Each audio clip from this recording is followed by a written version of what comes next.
Two people came onto a boat, and one of them starts drilling underneath his or her seat.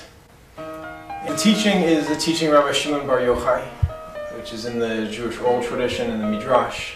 And the other person, or a group of people on the ship, they say to the person, "What are you doing? How can you be drilling underneath your seat?" And the person responds, "Well, I booked passage, here's my ticket, I can do whatever I want underneath my own seat."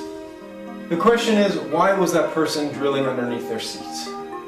What was a rational reason that would motivate this person to drill underneath their seat? One idea is that they were trying to fish. They wanted to put a line underneath their own seats, and they were hungry. Another possibility is that their feet were hot. It was a metal bottom of the ship, and they wanted to cool down their feet. And another possibility is they were on a great lake, a freshwater lake, and they were seeking fresh water to drink. Or in our times, another possibility is that they were seeking to do deep sea oil drilling, and so they put a line for that. So it's important, in the direction that I want to go, for us to understand this person's motivations as rational. Even though it's easy to say, well, this person is just psychotic or suicidal, whatever it might be. The reason that I think it's important to see them as rational is because of a second ship. In the history of the Titanic, a few days before they hit the iceberg, there was a warning from other ships that there were icebergs ahead. And yet, the captain of the Titanic didn't heed those warnings. So that when the person on the deck of the ship was watching out for icebergs, it was already too late. And the question that I want to ask you is, why is it that the captain and the crew didn't heed those warnings a few days beforehand? The third ship is Noah's Ark.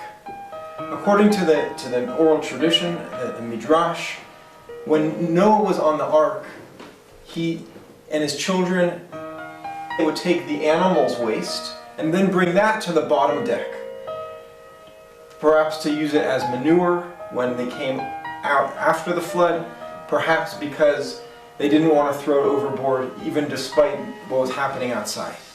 So that's an example, Noah's Ark, of a sustainable ship, in the sense that Noah and his family saved all plant and animal species and humanity at that critical moment. So now I want to bring these ships together, because one of the things that I think that they have in common is a certain awareness of the other. The environmental crisis is not a crisis of the birds and the bees or the trees and the toads.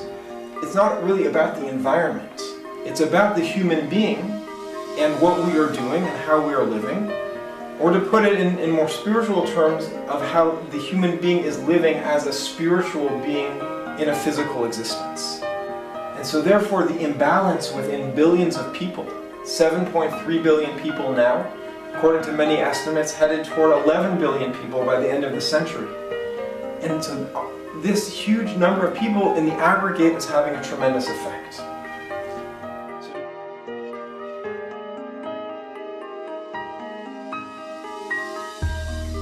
We're at a critical evolutionary moment in history. This is the moment when humanity has to decide whether to live sustainably or not. This is the time that we have, this is the window of opportunity that we have, and to really take that opportunity to change course.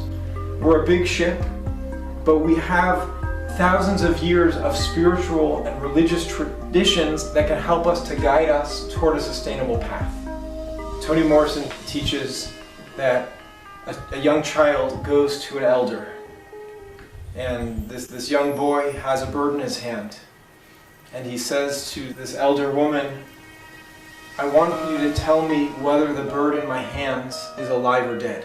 And the young boy thinks to himself, well, if the elder tells me that it's alive, then what I'm going to do is I'm going to close my hands and crush the bird, and I'll show that the bird is dead and the elder will be wrong. And if she says that the bird is dead, then I'm going to open my hands and the bird's going to fly away. And either way, she's going to be wrong and I'll be right. And so this wise woman thinks to herself, and she says to the young boy, I don't know whether the bird in your hands is alive or dead. All I know is that the fate of the bird is in your hands. And in our times, that's the case with not only the fate of all bird species, but the fate of all species on this planet, including our own.